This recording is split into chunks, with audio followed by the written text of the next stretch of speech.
Good morning, ladies and gentlemen. My name is Rajat Mukherjee. As Director General of Broadband India Forum, I'm very pleased to welcome you all to this, the first of our learning series, the launch of the Broadband India Forum's Connectivity Accelerator program. Broadband India Forum functions as an independent policy forum and think tank that works for the development and enhancement of the entire broadband ecosystem in a holistic, technology-neutral, and service-neutral manner.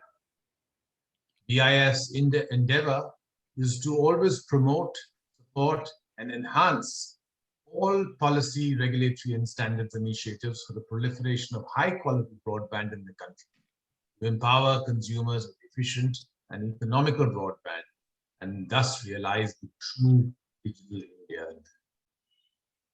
We work closely with the government and the regulator realize this mission, and we believe that India, as a vast country with a vibrant geological ecosystem as well as population, requires many technologies in order to connect every individual.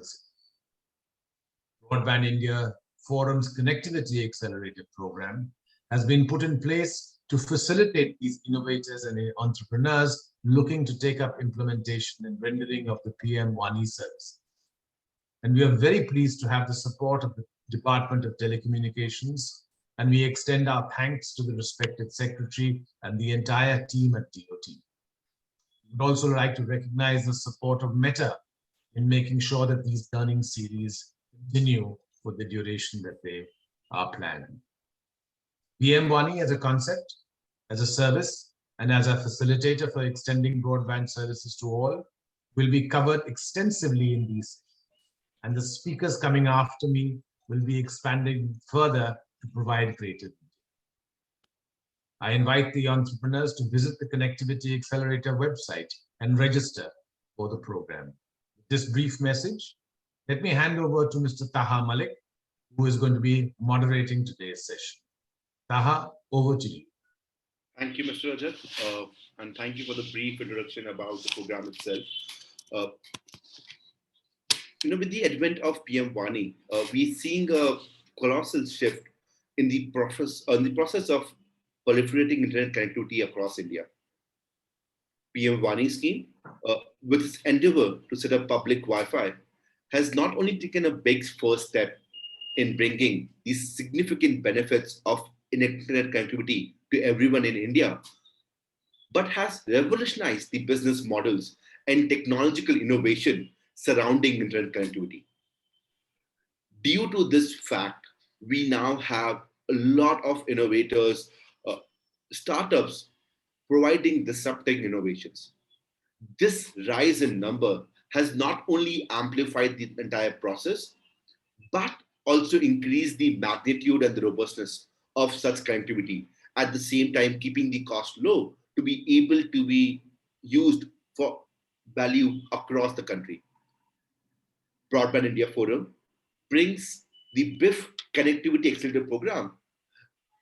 We have taken up the mantle to accelerate and scale up startups, innovators who are in the process of giving affordable, quality, and high-speed broadband to people in India. This program that has been conceptualized in partnership with Meta and Head Start provides an intensive 3-month support to startups, where we look at providing them masterclasses on growth, mentorship from domain and subject matter experts across technology, business, government, and even funds. They also get opportunity to network with industry stalwarts, explore partnerships that can really help them grow their venture, grow their entire concept into a large-scale innovation. Along with that, we also provide support and training to help them for demo days with investors, customers, and business partners. And lastly, the top participants in this program will also have an opportunity to be awarded grants up to 20 lakh rupees to help them with all the efforts and all the plans that they have created in this 3-month program. This program is meant for all startups, all innovators, enterprises who are working on solving internet connectivity challenges, be it looking at new technologies to improve the connectivity, business models, innovative business models that helps us create access to internet where it's not there or amplify where it is limited. And also, also look at basically all participants who are in this space of internet connectivity.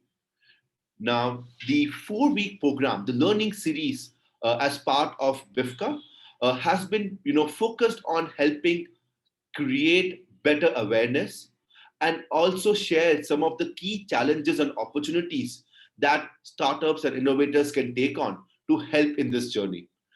We are bringing presentations by expert speakers. We are also have invited industry stalwarts for a panel discussions and chats along with government officials and technology leaders.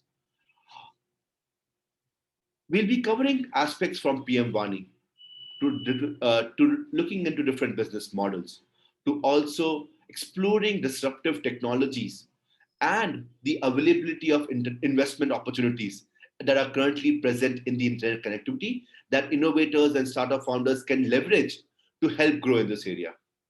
And with this, I would love to invite Mr. Debashish Bhattacharya with us to give an address on the role of BEF and how they are looking to play a key role in perfecting internet connectivity across the country. Just a brief about Mr. Debashish. He is the Deputy Director General of Broadband India Forum. He has over 3 decades of experience in the sectors of telecom, IT, and broadcasting. And before BEF, he was working as the Director Sales and Marketing with Alcatel Lucent, promoting mobile, fixed line, broadband products and solutions. With that introduction, would like to give the floor to Mr. Debashish, the Deputy Director General of BEF. Mr. Debashish, all yours. Thank you. Thank you very much, Taha. Good morning, everyone. Welcome to the BIF Connectivity Accelerator program, which is we are doing with support from Head Start, from Meta, and not to say the least, is the support that we are getting from the Department of Telecom. This activity was kicked off on 22nd January through an event for launching this program by the Secretary of Department of Telecom, Shri K. Rajaraman. And it has been given a tremendous encouragement and boost by the Department of Telecom. So thanks to the department once again. To begin my little context setting talk here, I'd like to just touch upon why PM WANI. What is the significance of PM WANI? You see, public Wi-Fi, this is all about, proliferation of public Wi-Fi as one of the means of spreading broadband connectivity access across the country. One of the reasons why public Wi-Fi till PM WANI came into the picture has not grown in India. This because of several key reasons. One, that there were very limited players in the public Wi-Fi market, only the telcos, so to say, and a few of the large internet service providers. Secondly, if you had a public Wi-Fi connectivity in those days, you would be allowed only to interoperability between one network and the other network was not possible, which means that if one building or your residential building has got Airtel connectivity, and if the second building, adjacent building, has got a Geo connectivity, so once you move from this location to that location, this building to that building, the connectivity would fail and you would have to start all over again. So this was a big challenge. Authentication and payment for each and every time that you were connected to a new network was again had to be done afresh, and this was very challenging for an Aam Aadmi who's using their Wi-Fi service. Mobile data rates, which were earlier quite cheap, have now started growing up and have shot up dramatically in the last year and a half or two, and they continue to rise. So clearly, a need was felt to actually address all these issues. And through a very detailed consultation TRAI came up with recommendations for deregulation and liberalization of the public Wi-Fi networks in India. And this was the birth of WANI, and they also came up with the WANI specifications for the first time, which was further improved to have the latest version of the specifications, which is now part of PM WANI. What TRI recommendations essentially did was that they permitted more number of players in the market, and they deregulated the bandwidth provision from the service provision. They created a new bunch of players called the service providers who could come in with very light touch regulations, and they in turn could provide the services after taking in bandwidth from the telcos or the ISPs. So the last mile service provision was separated or kind of delinked from the bandwidth provisioning. This was the essence of the TRI recommendations. Now let's look at what are the characteristics of PM WANI. It consists of four essential entities: a PDO, public, which is full form of which is Public Data Office; PDOA, a Public Data Office aggregator; an app provider; and the central registry. I will not get into the details of this because there are experts following me who will explain to you the roles of each of these entities as it has been envisaged under PM WANI. For me, it would just suffice to say that PM WANI offers huge opportunities for the small, micro, and local entrepreneurs. It would lead to the creation of a large number of jobs. So therefore, it's a huge employment opportunity as well. And this is something which is one of the crying needs of the economy today. It would also lead to the acceleration of the Digital India and the broadband for all mission of the government of India. Let me also now, with this as a backdrop, explain what is unique about this accelerator program that has been launched by BIF along with Head Start Meta and with the support of the Department of Telecom. The primary purpose is that PM WANI, it has been perceived, though it was approved by the cabinet on 9th of December 2020 and was officially launched by the Department of Telecom on 7th of January 2021. It's been more than a year, but unfortunately, the progress has not been dramatically very, very substantial. And one of the reasons that was felt was that there is not enough awareness about PM WANI. So this program has been developed primarily to build awareness about PM WANI, which can bring in tremendous change and acceleration of digital India and bring socio-economic benefits to the society at large. Debashish, I think we're just running out of time. Yeah. So I would, having said that, I would now come to the final part of my summary by saying that public Wi-Fi is absolutely essential for digital India, and PM WANI is the way to achieve it. With these few words, I'll come to a close. Thank you so much. Thank you, Debashish. Over to you, Tahir. Thank you, Debashish, and totally resonate with you. I think the entire role of PM WANI, the way it has been set up, has been one of the most critical big step towards the entire liberalization of Wi-Fi accessibility as well. And this entire initiative opens up new avenues, and to really understand more deeper around the behind the scenes of this policy and how government looks towards affordable internet accessibility across India, we would love to invite Mr. S.K. Singhal to be a keynote speaker for this event and share some of their understandings and the reasonings or the behind the scenes scenarios of PM WANI. A quick introduction with Mr. S.K. Singhal. Mr. Sunil Kumar Singhal is the Deputy Director General at the Department of Telecom. Mr. S.K. Singhal is an ITS officer of 1992 batch with more than 28 years of experience in the telecom and broadcasting sectors. Presently, he's heading the Data Service Division of DOT, dealing with the proliferation of internet and data communication services across the country.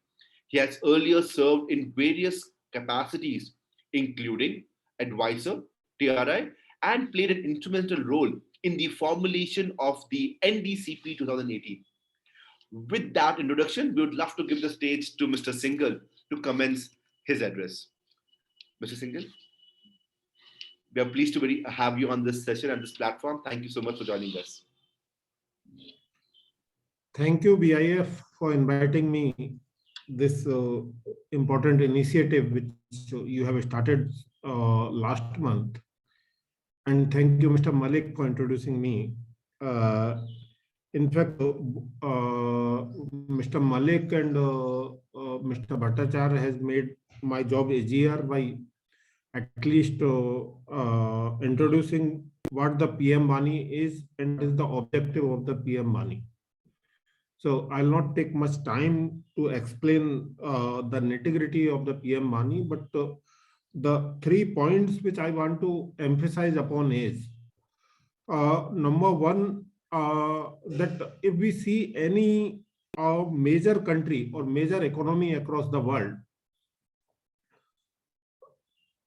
the broadband delivery models as of today are 3. The cellular connectivity, which we have across the country with most of the coverage using LTE. The second is the fixed line broadband to the individuals. And the third is the Wi-Fi at public places for, again, masses. Unfortunately, in India, when we did the research, we found that our 92-93% reliance is still cellular only, and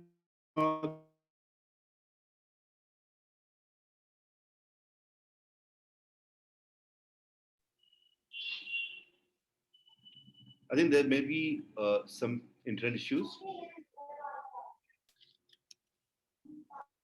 So I think we should have Mr. Singhal joining in a minute or so. Meanwhile, if any team members or any attendees have any questions regarding PM WANI, please put in the group chat as well. We'll bring this up post the presentation. Mr. Singhal, you're back, please. Yeah, sorry, this got disconnected. So what I was saying is the main challenge because of the over-reliance on the cellular connectivity is that neither we get a very good performance on the cellular, nor we have the alternate means to connect. So keeping all those things in mind, the government decided to focus on proliferation of the public Wi-Fi hotspots. And that is why we can see that in National Digital Communication Policy, we have kept a target of 10 million Wi-Fi hotspots that roughly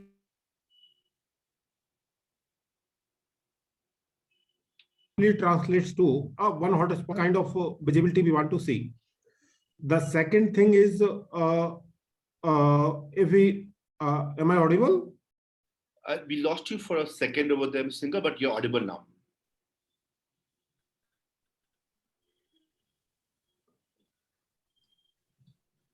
Sir, maybe you could switch off your video and talk. Maybe you will be able to conserve bandwidth that way. Okay. Yeah. Yes. Is it better Kindly. now? Yes, much better, sir. Thank you. Okay. Okay. So when we see the ambitions or the objectives of the government, we have planned 1 crore public Wi-Fi hotspots across the country to supplement the cellular connectivity efforts. Now, when we want to have 1 crore public Wi-Fi hotspots, and had we been continued with the earlier method that in each hotspot everybody is required to receive the OTP and then log in again and then use for some time, and if you move a little bit here there again log in, now that experience necessitates that experience is so difficult that it takes away the users from using the public Wi-Fi hotspots. So in essence, the public Wi-Fi hotspots, PM WANI facilitates the use of the public Wi-Fi hotspot seamlessly. Now, the second aspect is since this is a concept developed and designed in India, government wanted to promote it, so we have kept a zero entry fee, zero processing charges, zero license fee, no paperwork. You can simply register online on the DOT portal, start working. The third thing is it provides opportunities for a various kind of entities. If you want to be, if you are a retailer, then you can establish the PDO, that is the public data office, just like the yesteryears PCOs. If you are a tech guy, you can be an app provider or the PDO. If you are into the business of trading, you can start looking at an opportunity where you can increase your sales of the Wi-Fi access points. So it basically creates a complete ecosystem. It is not something focused on one particular segment or one particular segment of the business entities. Everybody can have its role. And simultaneously, you are not required to be responsible for all kind of obligations which come with the telecom licenses, like annual license fee, accounts maintenance, or interceptions, and all those kind of security aspects and all. A very minimal security framework has been kept. The next thing is when we look at it from a user's perspective, the growth opportunities are practically unlimited. I'll just share the two data points in this regard. One, that a survey has indicated that in India still the average user spends not more than his 10% of time in the Wi-Fi signal zone, while in some of the major economies the time goes up to 60-70%. So means if we can increase this time from 10% to 60-70%, we are not only having a better experience of the broadband, but we are reducing the burden on the cellular operators also, and that could be a revenue source for the PM WANI operators also, because once they work starting as a mobile data offload, it can. The second data point I just want to share is like in European countries, only 8 to 10% data is consumed on cellular connectivity, in comparison to India, where about 80 to 90% data is consumed on the cellular connectivity. So, all that 92% data is consumed mostly through Wi-Fi. So those kind of growth opportunities are available with us. And lastly, I would like to touch upon only one very good model, business model, which has been adopted by the smaller and medium category ISPs in the country. What they are doing is they are establishing the public Wi-Fi hotspots into the areas where they have their network presence already, but the switch from home pass to the subscription is poor. So essentially, they increase the revenue from their existing network by offering the public Wi-Fi hotspots, and in they also get leads that who all are users, and then they can convert them into a fixed line broadband, and that is how the cycle goes on. And the another way they are encouraging, or they are trying to take the lead in competition, is that they are establishing the Wi-Fi hotspots even in areas where the cellular connectivity is poor, and they offer a combined or package to them, their customers, that okay, in the same monthly rental, you get the connectivity at your home as well as at public places where you don't have the cellular connectivity. So that way it becomes a USP for such kind of ISPs. So there are many advantages which probably the speakers which are going to follow me can elaborate in much more detail, because they are into the business. But when we discuss with different stakeholders sitting in DOT, we find that everybody is innovating differently. So we just hope that this is how the things will keep on innovating. And I'm happy to hear from Head Start that they are taking lead even in the financing and hand holding. So I'm sure that will help in penetrating it much faster. So thank you. Thanks a lot for participating, giving chance to me. Thank you, Sindhu. It was a pleasure to hear from you. All the background and the interesting anecdotes that you have mentioned over here, and truly, the opportunity has arrived up. It is good to see people, both across technology and across business models. Both innovation is happening, and like you rightly said, while the cellular network is there, its limitation. It has its limitation, and it's very important to have an alternate option in this form to be able to really generate a much wider use and opportunities as well. And it's good to see ISPs itself innovating in that direction. I know we have a few questions on the in the red list as well, but I would love to start with one question, right? And I think it's also part of what you also explained, how PM WANI policy itself has been improving over time with feedback from all these stakeholders, right? And you rightly mentioned that the entire experience of logging in again and moving from one to another is very cumbersome, and that's where the entire interoperability becomes very useful, where they just sign up once and they get access everywhere, right?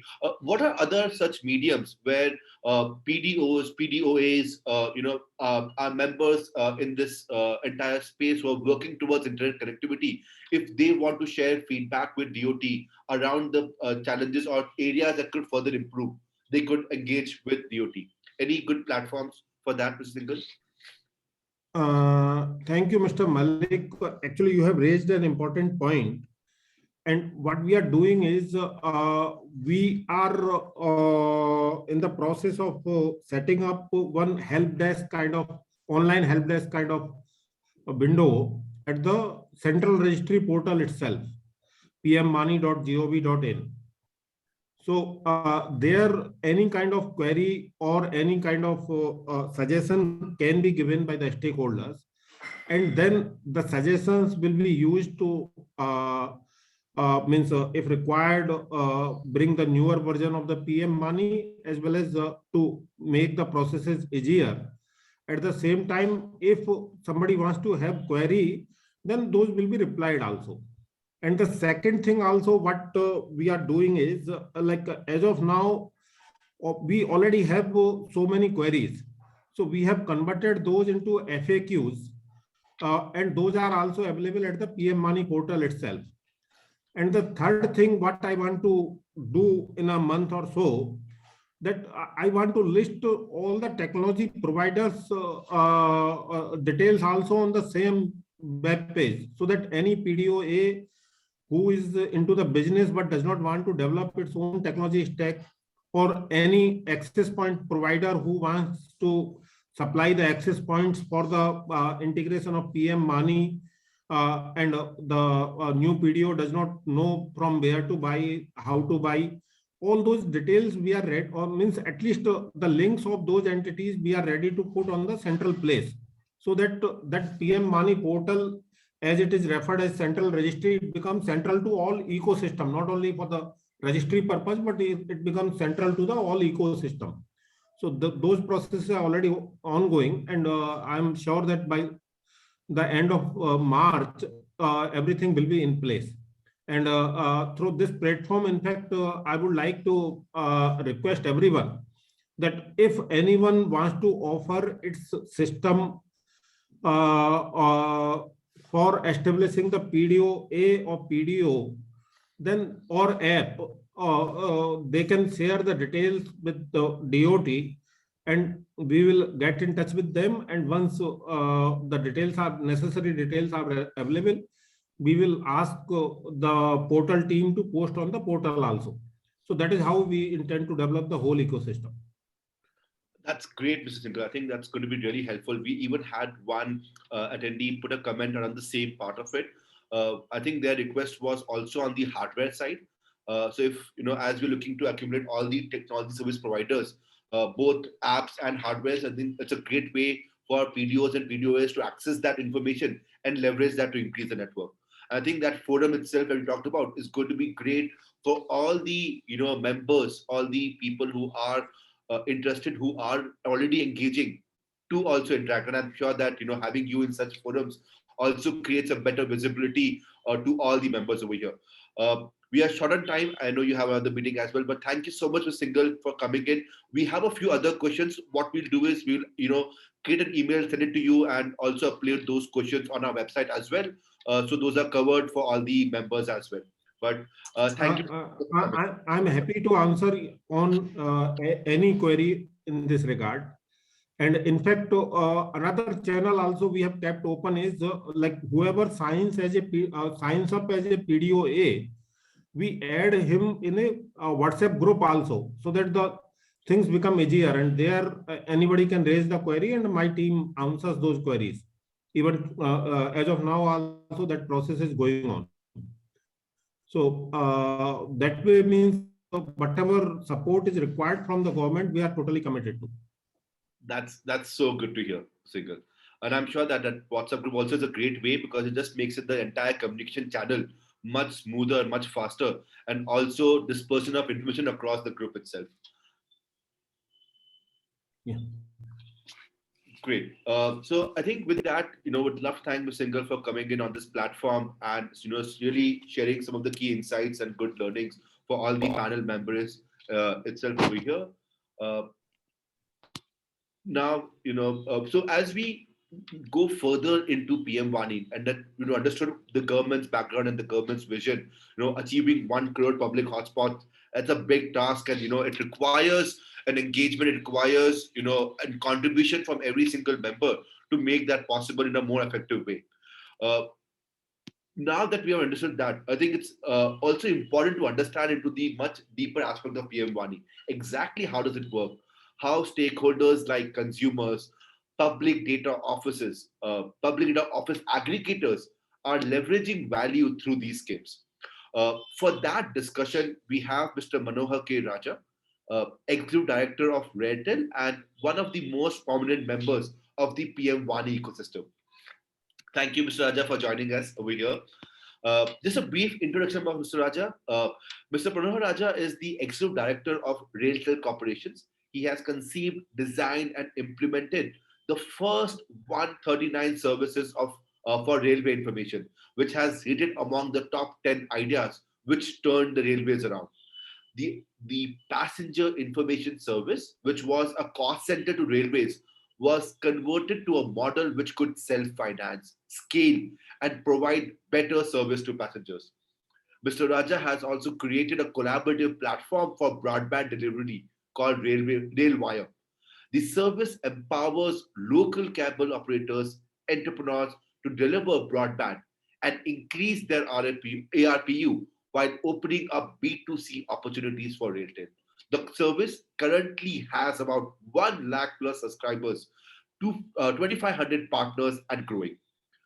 Consequently, Mr. Manohar Raja conceived the railway station Wi-Fi as a platform for digital inclusion and pursued the idea. He's responsible for Google's engagement with Railtel on the 400 station Wi-Fi project that has been announced by our Honorable Prime Minister during his US visit. With that introduction, we would love to have Mr. Manohar Raja to take the floor and enlighten us on the various functions of the PM WANI scheme. Mr. Raja, to you. Thank you, Mr. Malik, for the kind of introduction, and thank you, BIF. I think this accelerator discussion is very interesting. It's more important because one of the aspects of PM WANI which needs understanding is PM WANI actually is an ecosystem. It is not a product, it's not a standard, it is an ecosystem. And only when the various contributors can come together and find value and collaborate with each other, can this ecosystem thrive. And I think in the, like Debashish mentioned, that over the last 1 year, things have were expected to pick up, and there's a lot of interest, but still it has not reached critical mass. I'm sure meetings like this will help ignite each other's minds, and I'm sure we will take off from here. Not to repeat my earlier speakers already set the context very well, and good insights from Mr. Singhal too. But just a few points I want to say, because I think it's always important that the why aspect should be fully ingested. There are many aspects to the why. Why PM WANI? There are many other things. It's very important to ingest that also very well, because I think that all the budding entrepreneurs and startups who are thinking, should I do this, and what is the need for me? What can I do? They need to understand the kind of the problem, the statement which is there out there, and what the kind of opportunities it provides. So the first, to start with, we all know that India is mobile first country, and 92% of our data is consumed through mobile. And it is a fact that mobile data prices were very good, but they've bottomed out, and now they're not going. The only way now up for the data prices is to go up. So already the masses who are used to data, they will, and we are a very price sensitive country. They'll find it very difficult to keep up with the prices thing. I think that is a big opportunity. The second thing is that people are used to more speeds. I know mobile data speed is constantly increasing, but the fact is internet is almost a video network now, and the kind of experience people want on the mobile, on the kind of consumption which is happening, it calls for more speed. And one of the challenges in our country's internet ecosystem is a very low wired broadband density. It's about only 1.6%, about 7 to 8% households, which I think is going to be a bottleneck. And considering the purchasing power challenges which we have as we go away from the main cities, I think we need to find a new way to deliver, and with the overall lower cost structure, so that we can solve this problem. I believe, and I'm sure most of you also know that Wi-Fi, public Wi-Fi is an opportunity, must be primarily seen as a shared wired broadband, especially if the Wi-Fi is connected on a wired network. And then, if people who can't afford a wired broadband to the homes, maybe if in a community of 200, 300 houses, if there are 2 or 3 hotspots, or even more than that, a lot of them will start sharing that the Wi-Fi. If the speed is very good, most of them will start consuming data from that. And I think that is a very big opportunity which the entrepreneurs has to can focus on. What I'll do is some of the nuances. The biggest challenge here on making PM WANI successful is obviously the business case. I think the technical aspects are well defined, and I'm sure there are some speakers in the sessions afternoon. More clarity will be going in that. Let us look at some of the challenges and what are the ways to look at in making the business case. Can I share a couple of slides? Yes, Mr. I'll just get the access to you on that one. It'll be easier for us to. Yes, so I'm giving you. It's done, sir, actually.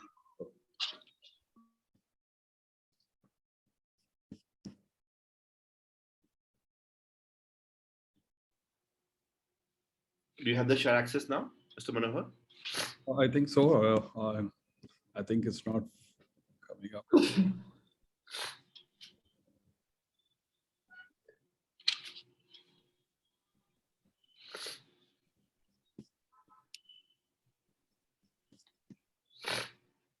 Okay, I think I won't waste time. I think I have some challenge. But what I'll do is basically I'm trying to say that there is this segment. Some time back, BCG had made a good study, and I think even though the data is dated, the segment is very, very important.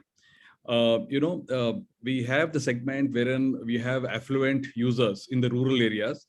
They are also mature users of the internet, which constitute about 19% of the population. Then there's a segment which is less affluent, which is ambitious, about 8% of the population. Late adopters of the internet, 15% of the population.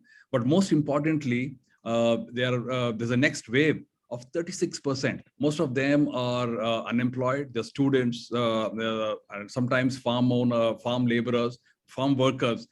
And they are the people who would like fast internet. They want access to data, They are learning to use the internet and they want it at lower cost.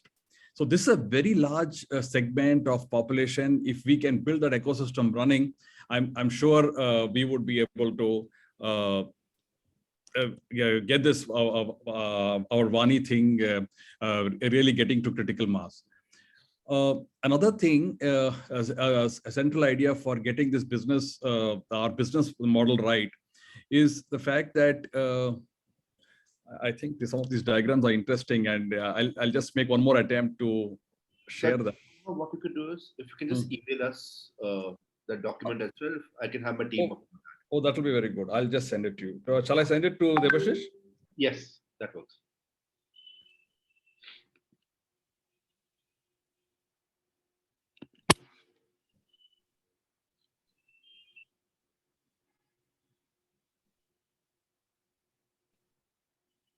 So Debashish, I'm sending it to your WhatsApp, please. Thank you, sir. I'm just waiting.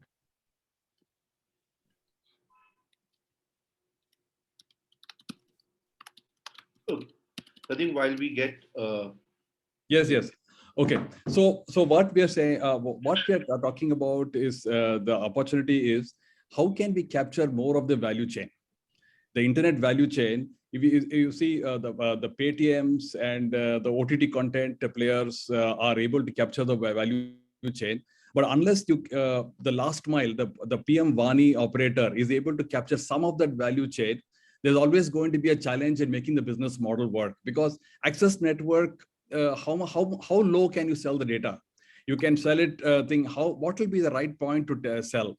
How can what other value-added services can we create to ensure that we are able to make the business plan work? I think this is where innovation is required. This is where we want entrepreneurs. We want all kind of technologies wherein we can really bridge communities. What are the real problem statements people are facing? Farmers, farm are looking for opportunities to sell their organic produce somewhere, and over the internet there are opportunities for them to buy, but they need an interlocutor, because today this community does maybe some of them use internet for watching movies or YouTube, but they're yet to do transactions on the internet. So this need for an interlocutor on the internet for them to work and do transactions on the internet, and the fact that this our WANI operator, this Wi-Fi operator can be one of them, can be the physical interface for the digital world there at the edge. That is an opportunity, because that is a problem which others cannot solve. The advantages is that he's physically present there. He knows the community there. He knows the people. He knows their problem, and the fact they can help those people transact on the internet, connect them to the right platforms.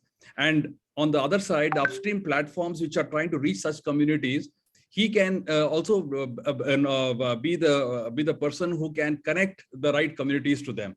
So this interplay, in my opinion, is what is going to unlock the value which is there in the connectivity. Oh, are we going to see? Oh, okay, quickly, let's go to slide number 7, maybe 7 or 8. Yep. All these are covered, so I don't know. 7 or 8. Sorry for this. No, further down. 7. I think it's just a little slack, but it should be there. Yes. Huh. Okay, you can go to the 7th slide, the previous one, because we already spoke about.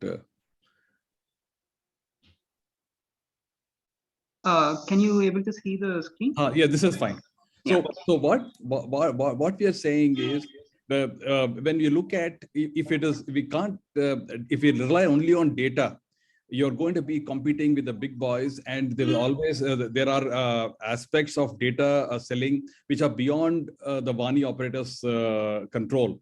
But he can take advantage of several other things, because when you want to reach large communities where WANI can actually be successful, especially the rural and urban poor in India, phygital is a way to go. And so we discussed earlier how the person at the edge knows the community well and can provide the right upstream connect to them. Then also what happens is there is an opportunity to provide curated platforms for these communities. I think the requirement of say a typical rural India farmhand would be very different. Can we curate something which is of his interest, his value, what would be his interest, his current market prices, what crops to think, what kind of agriculture extension, what seeds and stuff like that. Maybe we can curate something like that, more rural focused. And of course, I think, can we create platforms which are more vernacular, more hyper local? How can the vernacular platforms be the starting point for them? And these are the things which the ecosystem can start providing. And then you'll find that the entrepreneurs and change agents which are there as part of, I would say, the Wi-Fi operators would just not be Wi-Fi entrepreneurs. They would be the change agents. They would be able to connect the upstream businesses for the people below. And I think this assisted digital services could be a key value addition for WANI to start off, I think, in a big way in the rural areas.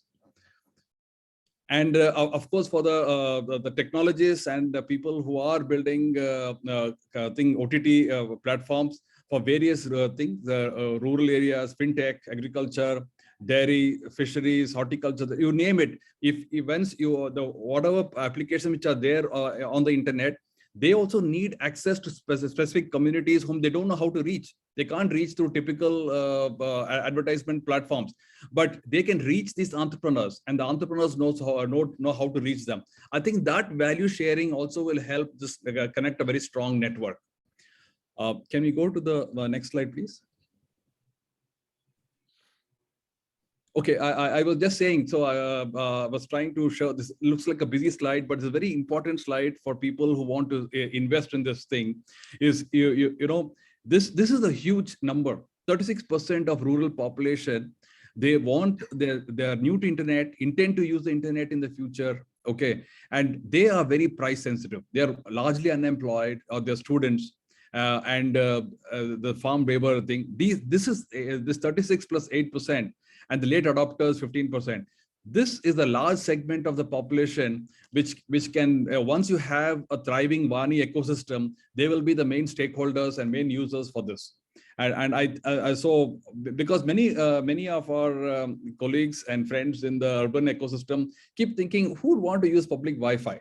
I think there is this confusion that, is there a market really? Would you really want to do that? But I think in a last meeting, Mr. Osama showed us very clearly how people are really hotspots there. And you need to just take the hotspot to people who are waiting to get connected. The next slide, please. I'll just use one more slide. I don't know if I'm having time for that. Okay, this is what I was trying to say is, this is the internet value chain which we have. And this is what normally it should have been. But what has happened over the time is the people who do over the top, the people who do transactions have grown much more value. The people who have content have much more value. The enabling technology services have captured much more value. And the access network also has good value because the spectrum cost is high. Now, the business case for WANI and the entrepreneurs and the ecosystem should focus, I believe, in the Accelerator program, is how can we capture a bit of this value? How can we capture a bit of the content value? Can the Wi-Fi entrepreneur do a first day for show ticket sales on the OTT content platform? Because how can he reach that to the community? And what kind of new movies can he launch there? And things like that. That will be the kind of thing, because that requires very close understanding of the community, reach out to them, and even a 10 rupee ticket would result in a very large volume of business. I think that's what it is. I think because I think other content and other stories have been already covered by previous speakers. I do not want to think, but I'm very happy to take questions. And I feel this is the kind of innovation we need to do to make WANI a business successful. We need to do a thing. Otherwise, if we rely on the arbitrage which we get by selling the gigabit, they're going to be too small, and only if very high critical mass is there, they will be able to be successful. Unless we are able to capture a bit of this value, I think then I think even with 30-40% adoption, even about 15-20 people using the hotspot in a day, I'm sure they will be able to become sustainable. Thank you, Mr. Manohar. I think this has been very good insight, and honestly, very much aligned with you, where the power of internet is huge, right? When we say people who are not on internet, but they would have seen that power in some form or the other because of the way the entire country is connected in one form, Yes, right? So people understand that power, and where that internet access is not there, that desire is much higher. exactly. Yes. Where, and you very rightly pointed out that the opportunity is not just about getting internet there. Yeah. Getting internet is the first step. The opportunity comes in when you create that value on the internet, because that's where the adoption gets much higher, and the Yes. opportunity in this entire value stream gets bigger. Because currently, majority of these solutions being developed, even for rural India, is also very heavy reliance on technology, because that's where we can maximize that value. And getting that internet over there and then generating that value creates the biggest system itself. And I think for all of us over here, as we look at collaborating together, right, because the opportunity is so huge, that it's only through collaboration where we will be able to create a sustainable long-term business plan that actually creates value across the board. And that's where people coming together with different solutions, but collaborating together to make it one bigger one, can help empower that part. So that's been really nice, Mr. Manohar, to understand that. I do have one question specifically before we move on to a couple of Q&As. Is the journey of RailTel in PM WANI, right? And like you have worked across multiple different initiatives in the in the railways, from RailWire to the Google Wi-Fi to PM WANI. How do you see PM WANI growing? What's the role of RailTel? What are the other partners that can do over here? See, actually, another aspect perhaps which I didn't discuss is actually PM WANI can also become a venue thing. The venue operator, the person, the important stakeholder is a venue. What if a tea shop owner realizes that if he just gets a PM WANI activated in his tea shop, and if he feels he can sell 20% more tea, or people can hang around more, that is going to set up the trigger. So this is what we did in the railway station. Of course, the idea was digital inclusion, but that experiment also was gave us some very good insights. People crave for faster speeds, and it's even when one of the leading operators had given mobile data for free, still the usage in the station Wi-Fi did not dip. That was very surprising, because people have to log in and do that. And still, because the speed was very good, because we had connected them to the pipe at the backbone, so the speed was good and people didn't stop using it. People kept using it even when the mobile data was free. And then things, so that is, and we have seen very interesting stories from in the station experience, where communities around started coming in and doing homework. Entrepreneurs started using it for more reliable connectivity and things like that.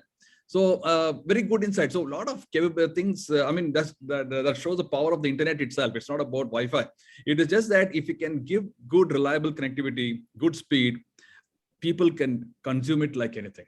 I think that is the real value. Perfect. No, I agree on that one as well. I know we have a few other questions also coming in.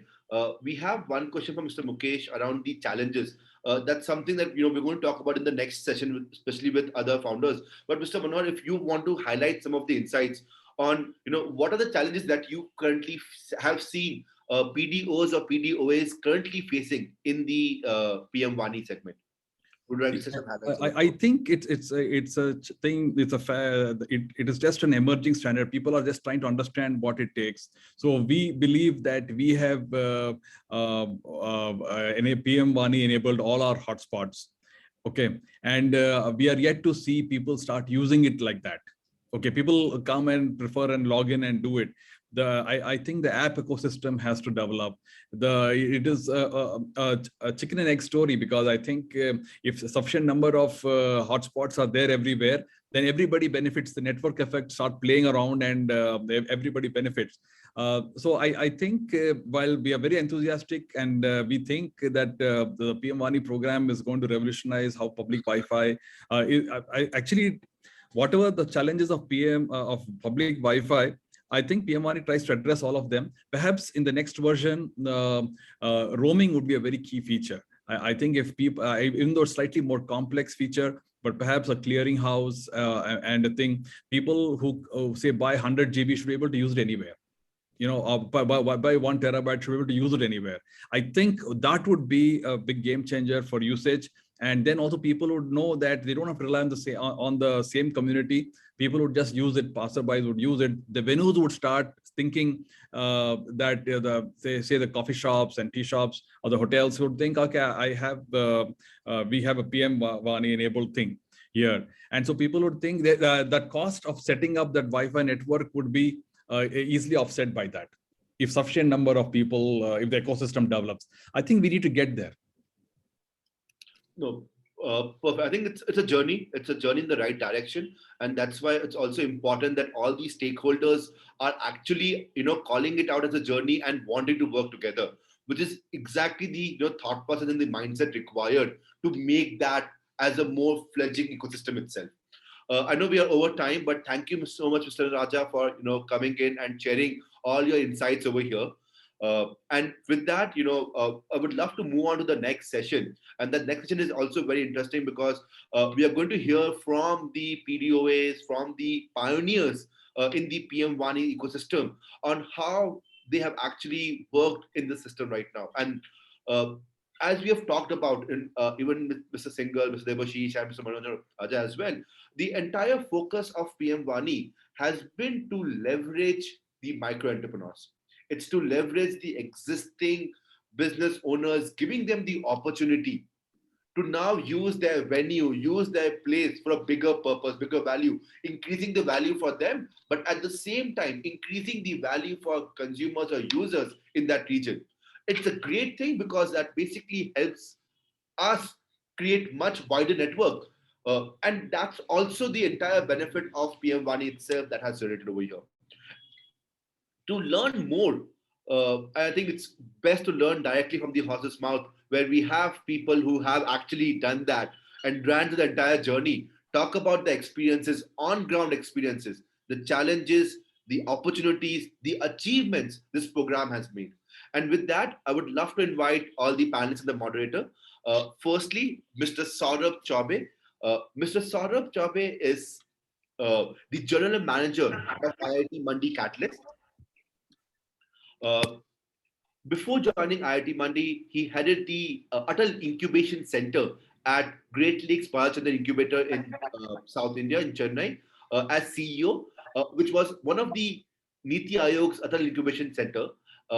He has also led the nodal agency for entrepreneurship development of the government of Chhattisgarh, and as CEO for an AIC 36 INC in Raipur. He has also, as a startup with more than 6 years of operation, created a blended system of online and offline teaching methods to prepare students for various entrance exams. He has trained more than 800 students on that platform developed by Catalyst Edutech. With that introduction, we'd love to invite Mr. Saurabh on the floor and request him to start the program with the introduction of other panelist members as well. Mr. Saurabh, all yours. Thank you, Bashla. Yeah, I welcome again all the participants and the panel members.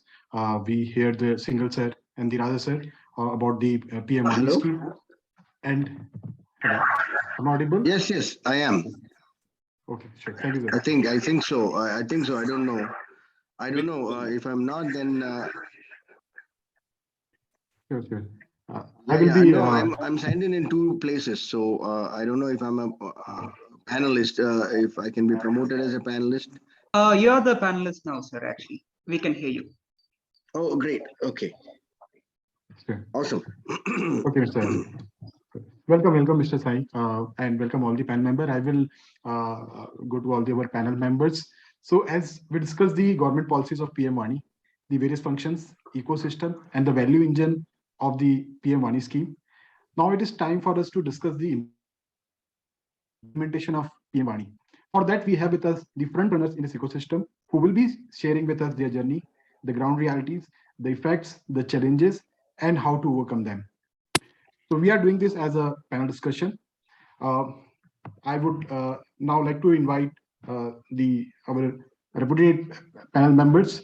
First, I would like to call upon Mr. Satya N. Gupta. Mr. Satya N. Gupta is the chairman of Blue Town. He is one of the senior members in this domain. He's having immense experience in both tech and rural connectivity. Blue Town provides low-cost, sustainable Wi-Fi solutions to connect people in rural areas of the world. By making connectivity accessible and affordable, it enables growth and higher standards of living. Blue Town has the goal of United Nations Sustainable Development Goals. It aligns with the UN SDGs goals. Blue Town actively contributes to 11 of the 17 specific SDGs, including equal access to basic services, quality education, and inclusive economic growth. I welcome Mr. Satya Gupta. Sir, please join the panel. Thank you. Thank you, Saurabh. Sure. Now I would like to welcome our second panel member, Mr. Sai Manapagrada. Mr. Sai Manapagrada is the founder and CEO of Sci-Fi Networks. Sci-Fi is a pioneer of PM WANI, public Wi-Fi network technologies, marketed under its trademark Gen WANI platform. Sci-Fi is a wireless technology, product and solutions company which enables fast, secure, and highly efficient and scalable low-cost solution to aid in large-scale deployment of Wi-Fi hotspots in urban and rural areas across the globe. He is one of the leading technologists in the internet wireless industry. Apart from his domain expertise, Mr. Sai is also a triple Guinness World Record holder, notably for singing Mr. A.R. Rahman's Vande Mataram in more than 265 languages and being the fastest piano player with around 69 piano hits in under 1 minute. I welcome Mr. Sai to the panel. Welcome, sir. Thank you. Thank you for welcoming me in such a warm fashion. I really appreciate it. Thank you. Thank you, sir. Now I welcome the third member of our panel, Mr. Rishikesh Gare. Mr. Rishikesh Gare is the founder and CEO of Indio Network, previously known as Wi-Fi Soft. Mr. Rishikesh holds a great knowledge of the hardware and software of the Wi-Fi technology. Indio Networks has been an active contributor to the TIP Open Wi-Fi community and has recently launched a TIP-powered Wi-Fi cloud controller and management platform called UWIOS for enterprises, SMB, and MDU markets. Indio's open Wi-Fi solution will be fully compatible with any TIP-enabled Wi-Fi access point, thus allowing customers a choice of hardware platforms that fit their specification and budget. Welcome, sir. Welcome to the panel. Thank you so much, Saurabh. Thank you for inviting me. Thank you. So now we are all set to start our discussion. So while discussing with the PM WANI, the first question comes up that why PM WANI is going to become the most effective tool available for aspiring entrepreneurs in the internet connectivity domain. I would like to ask our panel members, starting with Dr. Satya Gupta, that if they can throw light on how can the entrepreneurs, they can leverage all the benefits from PM WANI, if he can elaborate with his experience. Oh, thank you, Saurabh. So it's a great opportunity you have provided in the August company of my friend Rishikesh Gareji and our friend Sai and all of you. So about the opportunity the PM WANI ecosystem can provide to the entrepreneur or startup is actually there, and that was the objective of the PM WANI framework, which was started 5 years back, and though it was approved last year only. So there were 3 objectives in the PM WANI thing. One was ease of use of the broadband access on a mobile, especially the interoperability issue, roaming issue, and all that. That was the starting point. Second part was to provide the affordable internet access to the rural masses. And third was to increase the number of Wi-Fi hotspots in the country and create jobs. So far in that, if you see the third objective, which is directly linked to the opportunity, opportunity can be in the form of jobs, but when you are talking about the entrepreneur, opportunity is that how you can make a business case there. And that is where my company, Blue Town, is in the domain. In addition to our Blue Town, we also have a Section 8 company called DG Gaon Job Factory Foundation, and having a MOU with Blue Town that both I'm chairing, of course. And the DG Gaon Job Factory Foundation has also become the member of BIF, startup member of BIF. So basically the PM WANI framework, because it has to increase the number of hotspots in the country, and as per NDCP, this year we should have 10 million hotspots throughout the country. Out of that, under Jan WANI, 2 million should be in rural. So that means 20 lakhs hotspots have to be there in the villages this year alone. Each hotspots have a opportunity to create one entrepreneur. We call it VLE, village local entrepreneur. So that is opportunity, just one at each village, though it is number is very small, but the total number can become actually 2 million, because in one village there can be more than one hotspots. So that is the starting point of it. But then you come to the second layer. The second layer is the PDO aggregator. VLE will be just like a PDO, public data office, and it will be running few hotspots in the village, minimum one. Then there is a PDO, and that is where the real entrepreneur opportunity comes. So PDOA, public data office aggregator, which have to do the aggregation of the PDO and aggregation of the bandwidth provider, aggregation with the app provider, all these things, and then get registered with the C.registry and all that. So that is basically a aggregator of PDOs. And roughly, means as a thumb rule, we can say one PDOA may normally create 1,000 PDO or 1,000 VLEs kind of thing. So these are the two levels of opportunity as far as the entrepreneurship is concerned or the job creation is concerned. And for that, of course, they have to actually implement the policy, implement the PM WANI framework.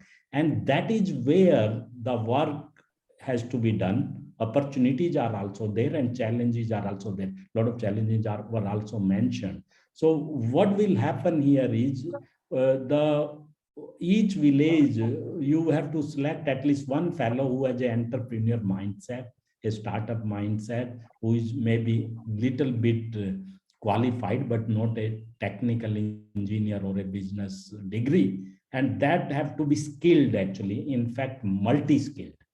So that is another opportunity for the skilling companies as a startup also. So you have to skill them in how to, in the basic computer or networking thing, basic electrical and also business kind of thing. So there is a syllabus which is already approved by NSDC, by the government, Ministry of Skill Development, about a 4 weeks course levels, minimum qualification 10+2. So if you can do that, and one fellow is created, and now he's the entrepreneur there.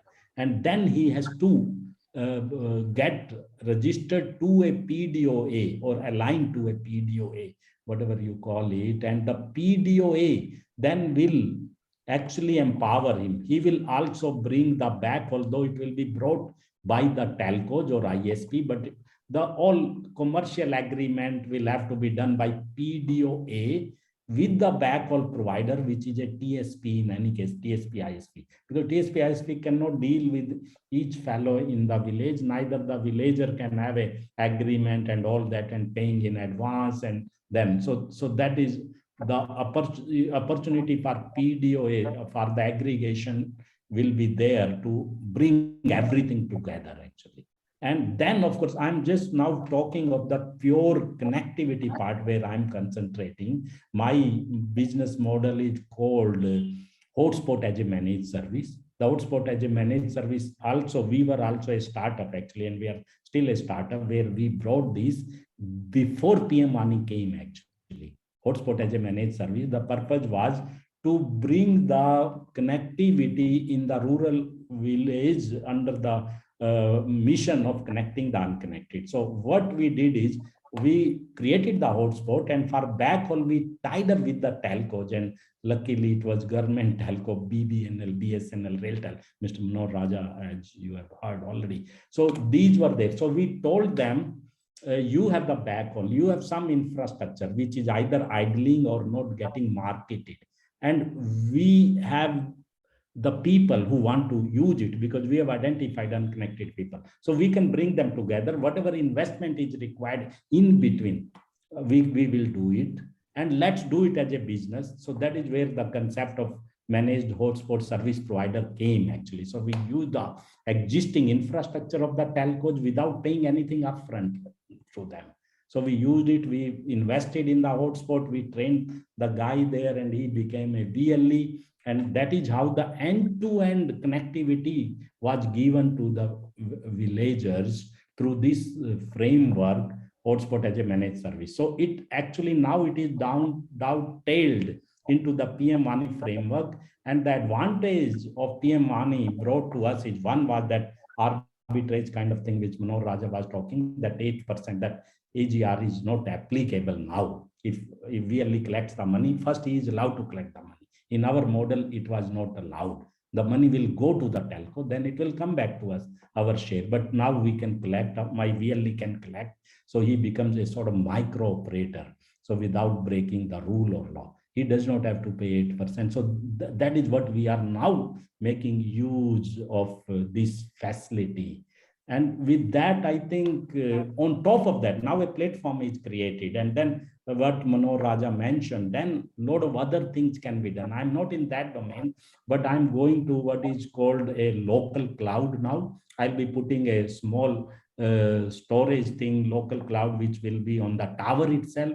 It will be preloaded content, cached content, and then refreshed also. And with that, the more revenue streams will come to my entrepreneurs, VLEs. So that is another next level. And then it keeps going and going. But my take is just to get there, give the connectivity, at least create one job or one entrepreneurship, and still make a business model for me, which we have registered as a PDOA. So I'm making use of my earlier business model, but creating more opportunity at the micro level. Okay, thank you. Thank you, Dr. Gupta, for putting the light on that. Sure. Now I move to Mr. Sai. Mr. Sai, you are one of the primary contributors of PM WANI. Can you share with us the inception days of PM WANI and the role the sci-fi networks played to bring PM WANI to reality? Mr. Sai, you are on mute. Unmute. Okay. Am I able? Yes, can you hear me now? Yes. Okay, yes, great. So thank you for a lovely introduction. I am in the presence of very esteemed stalwarts in the industry, and I feel very fortunate to be here, especially from 2016. To answer your question, the very first consultation paper from TRAI has come out, and through BIF, I've been fortunate to be associated with Mr. TV Ramachandran right from 2016.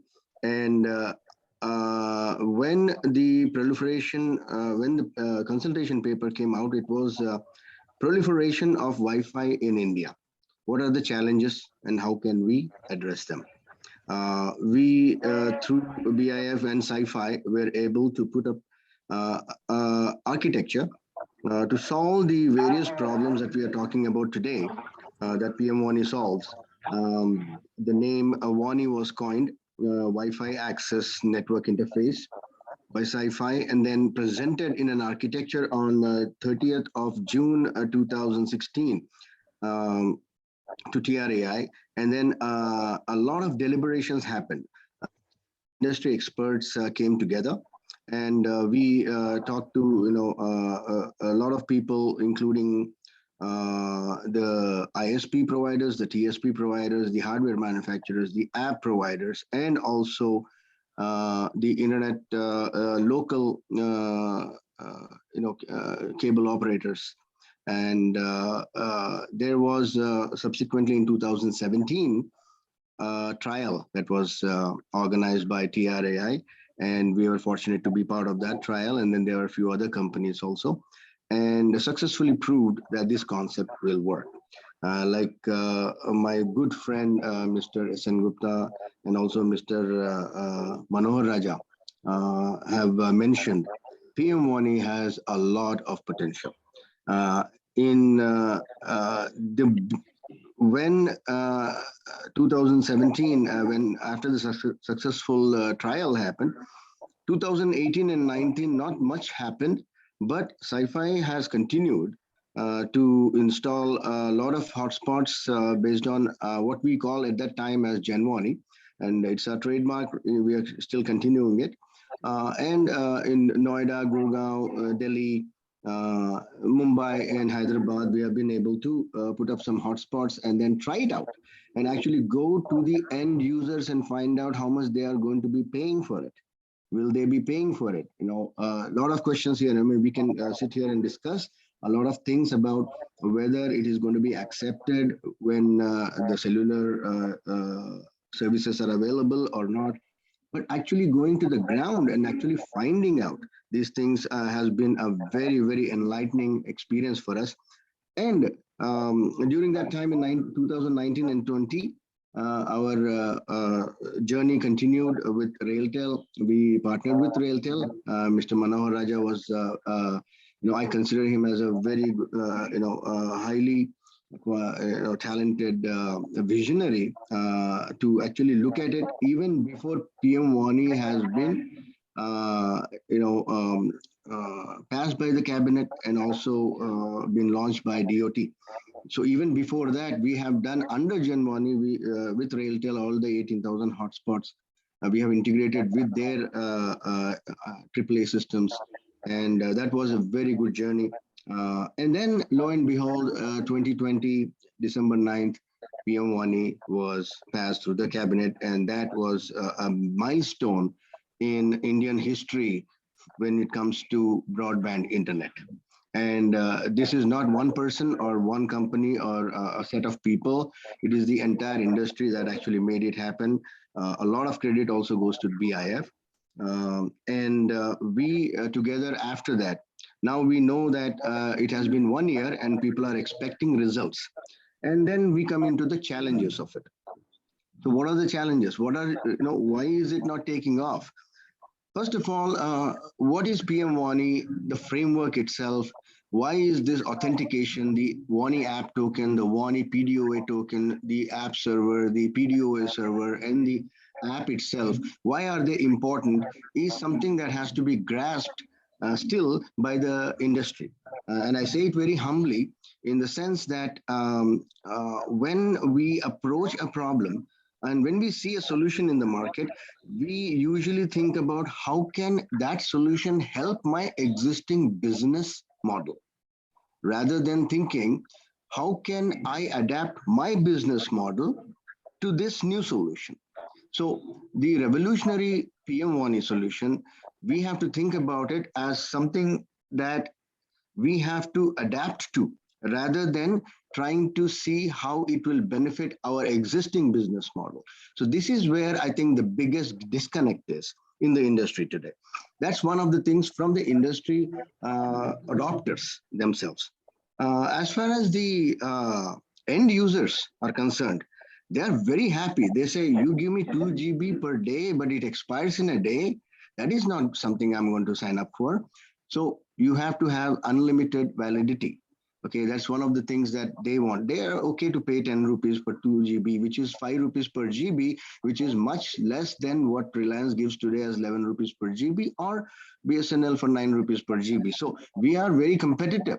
There is no problem about that. And one of the other things that was mentioned by Mr. Manohar Raja was, and a very good point is like this arbitration. of getting the internet connection at 1,000 rupees from, let's say, ACT or BSNL, and then trying to sell it at a higher price to the end user is also great. I mean, because if you take 2000 GB as your FUP, and then you split it into 2 GB packets of 1,000 each, and then each of those packets you're selling at 10 rupees, for 1,000 rupees of internet that you have actually paid for, now you can get about 10,000 rupees as revenue. And then that revenue is there, and then you can share it between the PDOs, the apps, the PDOAs, and everybody else. So the arbitrage is not such a small money anymore.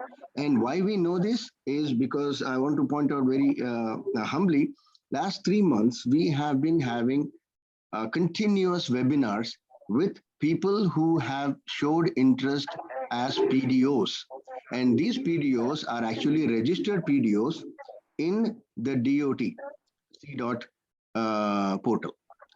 There are, when we started off, it was about 5,000 people.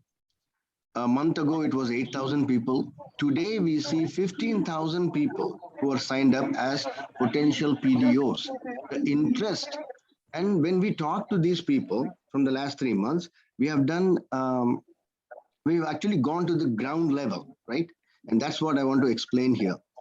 We have gone to Andhra Pradesh, Telangana, MP, UP, Jharkhand, Bihar, Chhattisgarh, Haryana, Punjab, Karnataka, West Bengal, Assam, and the 7 states of the Northeastern. 21 states have been covered so far in the last 3 months. And the attendance there was, stupendous for each of these webinars. And where we go there, first we evangelize PM-WANI. Second, we talk about the benefits of becoming a PDO. Then we offer our solution. And they are very happy to sign up. And unlike a lot of the people's thinking that who would spend 5,000 rupees or 10,000 rupees, it's like, there is, if you actually look at these PDOs, there are a lot of LCOs who are coming into the picture, a lot of people who already have CSCs, a lot of people who already have tried their hand at becoming the internet entrepreneurs. So all these people, they say 10,000 rupees per hotspot is not a big deal. 20,000, 30,000, you tell me what is my monthly revenue that I can get. And when I can show them that 1,000 rupees is your OPEX, and then now you're able to sell it at 10,000 rupees and you get 50%, he's very happy. Okay, it's not about, and then why is he happy is because there is handholding that has to be happening with all these solutions that we provide. Now, I'm not talking even about enhanced services like OTT or ad-based revenue that we can have, which is a very strong potential, because now the biggest difference one has to understand, and even Google and Railtel tried it for 4 years, and that was captive portal based. So everybody thought that there's a captive portal and we can monetize the captive portal. But that is so 90s, and I keep maintaining that it is so 1990s and 2000s kind of thinking. When everybody today needs an app, I have not gone into my, a lot of people, including everybody here, don't go to their computers unless it is absolutely necessary. Everything is done through the phone. That means there is an app for everything. And therefore, for Wi-Fi also, app-based access is very important. And once you have the app-based, now with the app, now you can have the control over the user. And based on that user, now you can put up ads or these localized services. All these other services become very easy, where people are thinking about, there is a small village that we had an experiment. Where there is a fertilizer dealer, and there is a tractor dealer, and there is this Kirana shop guy. And these guys are saying, I want to advertise around my area, and there is no place for me to go to advertise. There is no digital platform. I know everybody in my village is using a smartphone. How do I do this? And then we have experimented and we have done it by integrating these ads and OTTs, and the power of that cannot be underestimated at all. Now, when we talk about PM-WANI, it is not just about how do we retrofit it into what we have been thinking for the last 15 years. And I say this very humbly, please do not think about how do we retrofit into what we have been doing already. It is something revolutionary where we have to adapt our existing business models to make sure that we get to the next level of internet connectivity. Now, obviously, the companies like Facebook, Meta today, and Google, eBay, Amazon, Flipkart, Snapdeal, Uber, Ola, all these companies do not have a chance at all if they don't have the internet connectivity. Netflix, Hotstar, all these other things we are talking about, centralized or distributed, just like Mr. S.N. Gupta said, excellent idea. Put it on the towers, put a localized cloud in there, and then synchronize it to the central cloud. But then if you don't have that Wi-Fi internet connectivity, none of these things will work. So first, concentration, and the basic premise from 2016, what we have been set out to do is to first provide the internet connection and then talk about these things. Because right now there is enough over there to attract people. People are excited about this to sign up into these kind of programs. And that's where Sci-Fi comes into picture. We are not just the PDOA, we are also the app provider. We have a lot of features integrated into our app, including ad revenue generation, OTT generation, Hotstar generation. We have to just hit that critical mass. The critical mass I'm talking about is, according to me, and I might be completely off base, but then according to me, at least 100,000 hotspots under PM1E. And 100 users per those 100,000 hotspots, which comes to about 10 lakh people or 1 million people. Once you have that kind of a user base in any app, you can go to Hotstar, you can go to Netflix, and you don't even have to go to them. They will come to you because they know that you have a user base and they can now market it, and that will be added revenue. So the revenue is never a problem. The excitement among the PDOs is not PDOs, the retail PDOs we call them, is not a problem. The problem here lies with embracing it. One other point I want to mention, and then maybe I can conclude, is the roaming. Okay, respectfully, Mr. Manohar Raja has pointed out that in the next phase, we'll have roaming. Now, I completely disagree with that because without roaming, there is no PM1E.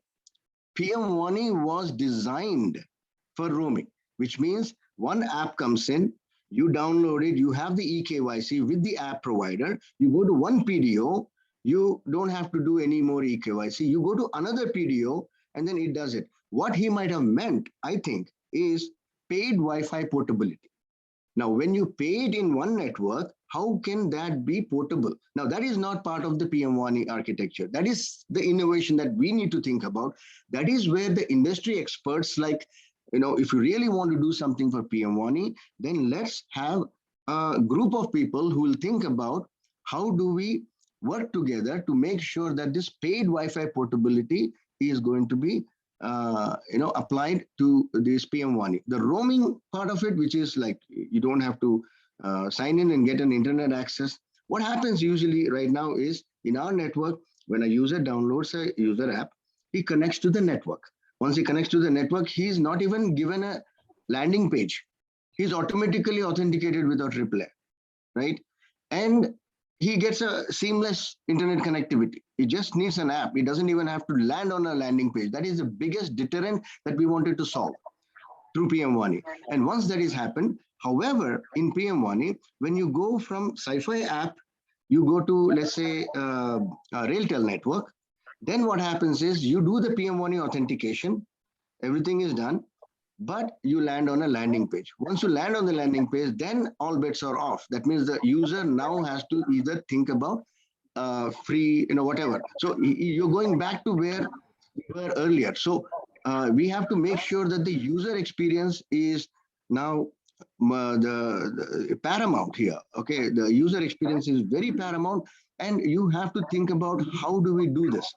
So in conclusion, I would like to say one other thing why the proliferation is not happening is because we should be looking at adopting what PM1E does into our business model rather than thinking how our business model can be benefited by PM1E. Why don't we adopt our business model towards PM1A. That's the first thing. The second thing I wanted to mention is about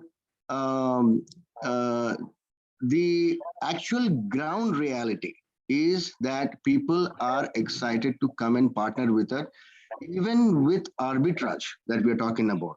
Not just, not even talking about the additional digital, assisted digital services that one of the slides of Mr. Manohar Raja has mentioned. Those are very, very good things for added value. Those are called value-added services. But then first you need to have the internet connection. To get the internet connection, I think what we need to do at this point is to make sure that we go to the ground reality and then find out and get these PDOs, and that's exactly what Sci-Fi has been doing. The last point I want to make, just the last point, is, as you know, the 70% of the people, I mean, we know there is a coverage of cellular networks, but there are a lot of weak spots, and then a lot of coverage areas that is a problem. In addition to that, there is a problem with the bandwidth itself. Everybody knows that Wi-Fi is the best bandwidth that can be provided today if you have the right connection. Now, when we talk about these things, one of the most important thing that comes out here is that the entrepreneurs are looking at not just the alternative as a cellular network. One should understand, and TSPs and ISPs, everybody who is attending this meeting, should look at it as a supplemental service rather than a competition. That is the most important point. And when you do all these things within the industry, the public is ready, the end user is ready, the PDOs are ready. All we have to do is come together and then make this happen. And thank you for giving me this opportunity. I'm sorry, but I had to make sure that I get all my points across. Thank you for giving me this time. Thank you, Mr. Sai, for giving us detailed insight on the challenges and the opportunities for implementation of PM1E, and also the impact, what is going to be on the retail PDOs and the local economy. So thank you very much. Now moving to Mr. Rishikesh Gare. I would like to ask you a question on the basically for a common man or for people like us who are very much rely on the internet for almost anything. We need, like today's time, we need internet every time. We need high-speed internet with minimum downtime. The hardware plays a very important role in ensuring such quality. So how has the PM1E and the new demand that arose out of it has improved the quality of hardware, one thing. And the second, another important thing is about the security of such networks, because me as a person, when I am logging in a public Wi-Fi network, I'm afraid to use on payment gateways. So how these both the things are addressed to now? Over to you, sir. First of all, I would like to thank BIF for inviting me for this event. It was a great event, and I'm glad that BIF is taking an initiative in educating a lot of people on various aspects of PM1E. To address your questions, there are two parts to your questions. One is the hardware, and second is security. And both are very apt. In fact, I've been watching the question and answers, and there have been several questions related to hardware and also about security. Obviously, people are all concerned. So let me take the first one specifically, hardware. So as you all know, that there are a lot of people here who understand PM1E, but hardware plays a very important role.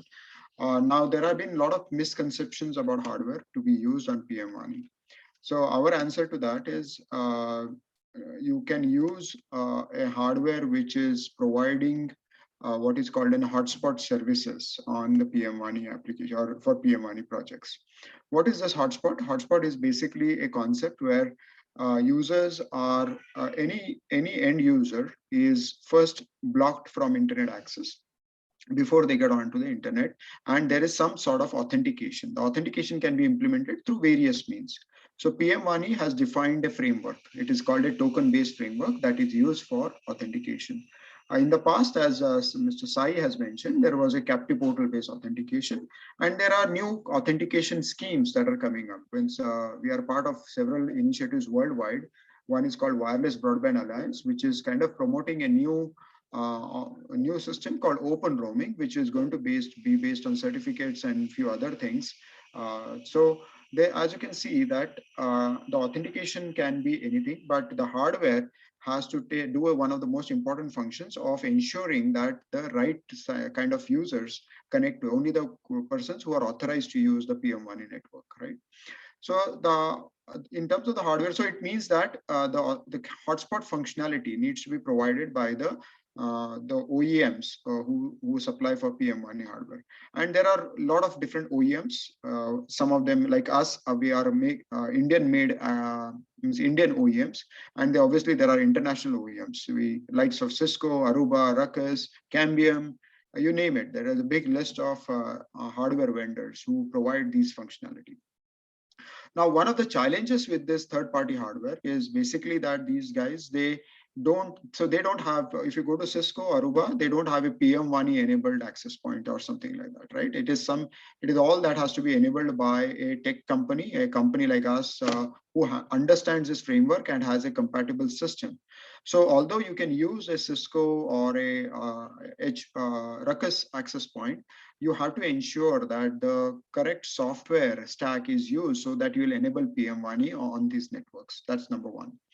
On the other hand, then there are companies like us and a few others in India, like C-Dot, for example. We offer a full integrated end-to-end solution so that the service providers who are listening on this particular call, they don't have to worry about doing all these sorts of integration. So that's one point.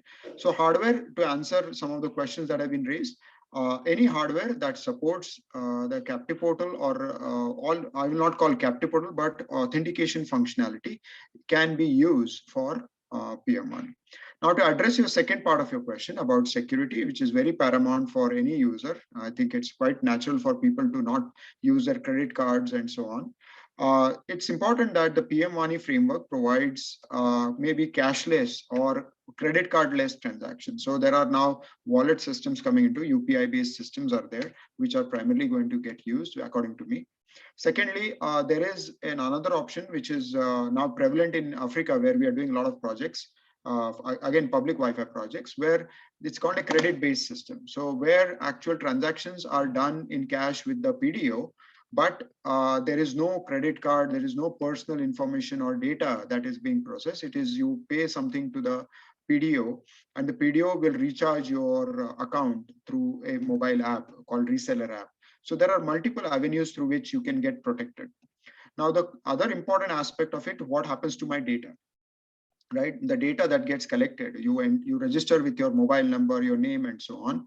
So for that, you need to work with a reliable company who understands this framework and has the history of maintaining and building this kind of system. So if tomorrow any small startup or any college grad says, okay, I'm going to build a PM1 system, you need to really look at where the data is residing, how secure is the data.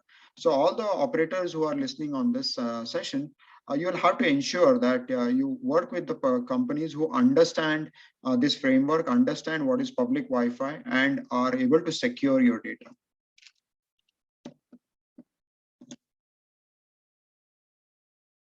I think you're on mute, Mr. Saurabh. Thank you, Mr. Rizikes, for giving the insight on both the very important aspect, both security and the hardware. Now, I would like to open the floor for the question answers from the audiences. Please go ahead with your question. You can post it in the chat box. Sure. Okay. The one of the important question I would like to take on behalf of the audiences, that the infrastructure of the public Wi-Fi plays a very important role, especially in India. There are various challenges. So what are the challenges for the PDOs have to face while implementing it? If you can throw the light and what they can do to overcome that. Please let us know who need to answer that, because otherwise there will be confusion. Sure. So, Mr. Dr. Satyagupta, if you want to take that answer. Thank you, Saurabh and Rishikesh. Actually, about this infrastructure, and you are right, and as Mr. Sai also mentioned, actually, ultimately, the PM1, though there are a lot of opportunity, a lot of stacks, the first thing is getting the connectivity, the plain vanilla connectivity there. For that, the main infrastructure, or you can say the main weakest link, is the internet connectivity, what you call a backhaul or a internet lease line. And that is a biggest casualty when we go to rural and more deep rural and remote areas. It may not be there. Like, as you know, in the country, 40,000 villages, they have no, what to talk of fiber, they have no terrestrial connectivity even for voice actually, 42,000 villages. So, and other villages also, everywhere you don't have that lease line kind of availability. So for that, now you have to use new technologies also. Earlier, the conventional technology was either microwave, point-to-point microwave, RF, or then fiber. And as I mentioned, fiber have reached only 2 lakhs villages still, and 4 lakhs are still remaining before the fiber goes there. Now the alternate are there. One of the alternate which I'm trying with, and one of our member of BIF is already there, that is called FSO, free space optic communication. So it can bridge the last mile, or what you call middle mile gap, by using that, so that the lease line is extended to the village, to the center of the village from where a hotspot is created. So that is one thing. And other thing, of course, is now you are talking about these LEO and these satellite thing, and the 40,000 villages are the candidate for that technologies also.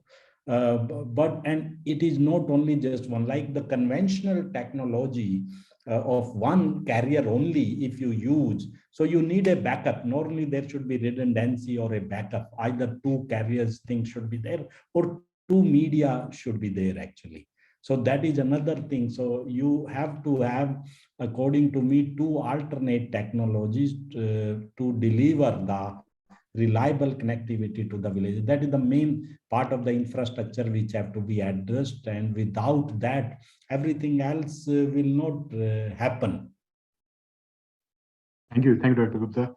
Mr. Sai, what will be the best advice you would like to give to aspiring entrepreneurs coming in this sector?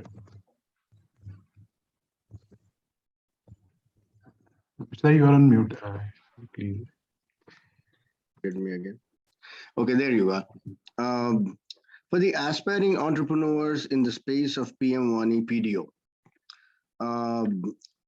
what we have, to answer that question, I have to tell you how we are envisaging to promote the PDO proliferation through PM1E. We have 3 distinct levels of promoting PM1E through the entrepreneurs. One is the retail PDO, which is a kirana shop, a sweet shop, or a bakery. These kind of people who come on and then they just put up a hotspot, and then they get an internet connection, and then we give them the end-to-end solution. We give them a PDO app, just like, if you look at Ola, you are an end user, you hail a cab using Ola, but then the driver himself also has an app for his accounting and his stuff. Similarly, in our case, we also give a PDO app with a dashboard for his marketing needs and accounting and e-voucher selling. So that is the retail product. Then we have PDO distributors, which is a franchisee level, which means that we have the local cable operators who have been doing, who are very influential in that area, who are very good at marketing and sales, and they can go ahead and evangelize and sell the product of PM1E to each of these retailers.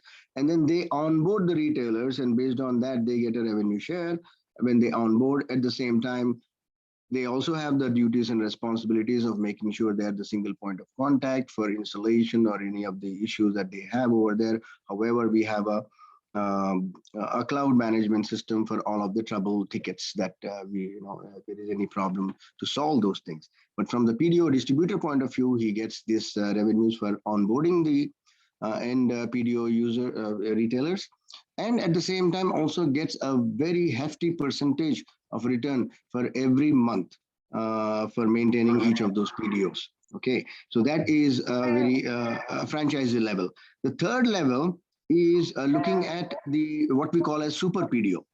In Super PDO, what we do is we look at people, the ISPs who already have their hotspots installed. So they already have I'll give you a ground level example in Telangana. There is a person who has through GTPL, he has about 200 hotspots, and he has been running it. He has a fat pipe that he has hired, and then he is giving it to about 200 households and commercial places. And he wants to make sure that, and he's just selling the FTTX kind of a connection to them. But then he wants to see how the WANI monetization platform, which is 100% PM1 based system, is going to help him. And then what we do to them is ask them to come onboard their 200 hotspots into our WANI platform, and then we give them a means to monetize. In monetization, I would like to talk about only three things. The main thing is by selling e-vouchers. So whatever he's doing it, he can market it, he can sell it. And to the second thing is he gets revenue through adding more and more connections. Now he can set up more and more hotspots in that area. And then the third revenue he gets is by monthly subscription. From each of these people, the PDOs that he can generate. So he also is kind of a semi-PDO distributor in the sense he gets more retailers into his network, but then they are connected to his network. So we interface with his AAA, his network. Rather than PDO distributor, the difference is that he doesn't have his own AAA or his network, but the difference between PDO distributor and the Super PDO is that these guys have their own network. So these are the three things that I think we go ahead. In addition to that, when we talk about PDO retail, we cannot always think about a chaiwala or a kirana shop. We should also think about the restaurants. We should also think about bicaneries. We should also think about places. So there is a division over there. So what we go is we give these plans as Sci-Fi Basic, Sci-Fi Pro, and Sci-Fi Max. So as you can see, we have really taken a very good chunk of existing marketing of aggregators that has been happening. As you can see, like, the HostGator kind of, web service. They have this basic plan and then standard plan and then deluxe plan. So whoever wants to get it can get it. It's like we say it's 20,000, but then we discount it, we give it at 10,000 rupees, and we make, basically they are going to put the money only when they can see the ROI, and we can show the ROI to them within 2.5 to 3 months, not 1 year, not 2 years. It's not going to work with them. We have to show that ROI within 2.5 months or 3 months at the most. So we have these kinds of things. So the advice that I give to entrepreneurs is to actually look at PM1E, not just, and come up with this innovative business ideas. What we also tell our PDOs in our webinars is that, see, you are the hardcore businessman. We are just facilitators. We are overboarding the time. You are the hardcore businessman. You tell us how to do this, and then we'll provide the platform for you. So that's how we have this relationship with them. So it's not a. Thank you. It's more like my thought process. Thank you, Sajid, for giving us. Now moving to Mr. Rishikesh. Rishikesh, there is a lot of opportunities and challenges coming up with PM1E, and there needs to be a lot of hardware innovations to be done. If you can throw the light, what is required to move ahead, make sure that the PM1E delivers. Okay, I'll keep it short and sweet. See, first of all, there are two aspects. One is the hardware. As you know, there are some challenges currently. We being the hardware supplier for a lot of PDOs, we are OEM in India. So we have seen a lot of disturbance in the chipset market and the supply of hardware. So as country, if the country wants to really deploy these millions of hotspots, it's imperative for us to make sure that we have hardware availability and at a right price also. So one important thing that I think government is already looking into, and we are making headways there, is start manufacturing a lot of this hardware in India, making the ecosystem strong enough so that we'll be able to support the hardware manufacturing in India by Indian OEMs at the right price, at the Indian price, basically. So obviously we will not need to buy Cisco or a Western company products, which are really expensive for the Indian market. That's one. Secondly, this is on the hardware or chipset side. Second, on the software side of things, there are some important innovations that need to happen for PM1 to take off, according to us. One is something called meshing. So meshing needs to be very important because it is impractical for you to wire each and every access point and run fiber connections to all of them. So we believe meshing technology, the point to point, which is basically point to point and point to multi-point technologies, need to be very robust, because as you can say, the RF backhaul seems to be like a lot of ISPs today use the RF backhaul as a primary backhaul, and the RF technology and the backhaul technology have to live with the times and the speeds that are required by the end users. So Mr. Short answer is that India needs to build its own hardware, and at a right affordable price is one. And secondly, Indian OEMs like us, we'll have to invest in R&D to ensure that we build the right kind of technology for the PM1 framework. Thank you, Mr. Rishikesh.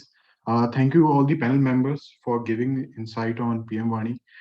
With your practical experience, a lot of insights you gave on implementation part of that, how it's going to affect the users, and how the security and the hardware challenges are there while implementing it. Thank you very much for taking your time out of your busy schedule. Now I hand over to Mr. Taha Malik to take the further. Thank you. Thank you very much, Saurabh. Thank you, Saurabh. So I think before I say thank you to everyone, one last request. Thank you, everyone. Very important one. I would love to have all the speakers with their cameras on, so we can take one last photo with all the members on the group. And the team, can you also put them on spotlight so we have everyone together?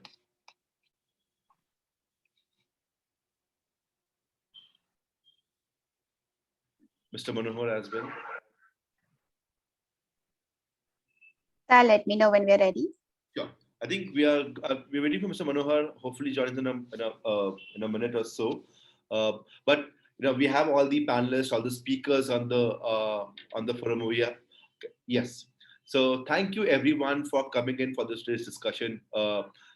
This was basically our first of the learning series where we wanted to help create more awareness and knowledge about PM1, the challenge, the opportunities, and even the purpose behind it. All the discussion that we had today talked about the opportunity being humongous, but at the same time, it requiring innovation across multiple fronts, be it the hardware, the software, the business models, the opportunity of collaboration to increase that value. But we all certainly see together that being able to innovate in this space is creating value. And I remember the previous question that we had, Mr. Sai, the example of a woman who was able to set up PM1 and in 8 months able to create enough income to get a bike for her daughter. Right? That's a powerful statement. These micro entrepreneurs are just one example of the value add. The unknown examples are the people who have now access to internet that they would have not had, and the life that they have been able to improve, they have been able to change with all of them coming together, with the internet coming together for them. I think it's an amazing opportunity for us to be able to go more deeper in this space. And this one meeting is not enough, that's for certain. And that's why, as part of the learning series, while we started with the basic introduction of the, understanding and deeper of PM1, we actually have a follow-up sessions over the next 2-3 weeks where we go into specifics of one, the business model, where we understand the various different models, both from being able to make it simplified for a PDOs to come in and understand the value for them and how they charge, but also the business models of, the complete ecosystem being developed, the ads revenue, the OTT, what would that look like? And then secondly, also have a discussion much more deeper into the technology. We talked about the backhauls, the FP channels, all these that are required to get internet connectivity, which is the core of being then able to generate the public Wi-Fi. What are we happening over here? There's some amazing amount of research development happening across the board by corporates, by startups, by academicians, and we are bringing all of them together to discuss different technologies. And then finally also the investment. There is a required to be funds and government is already doing something. We have foundations, we have corporates, we have investors who are coming in this space. So we look forward to, sharing all that learning with the group. And at the end, we also want to identify some of the top innovators who are, spearheading some great innovation in the space and help them grow further itself. And thank you everyone in this group to come in and spend their time, their quality time over here. Thank you all the attendees for joining in. We really hope this session was helpful to everyone to understand, and we look forward to having you again in the future sessions where we'll discuss more deeper aspects of all of these points. So thank you. Thank you, BIF. And Thank you. Thanks, everyone. Thank you, everyone. Thank you. Bye. Thanks. Bye. Thank you everyone for joining us. Thanks.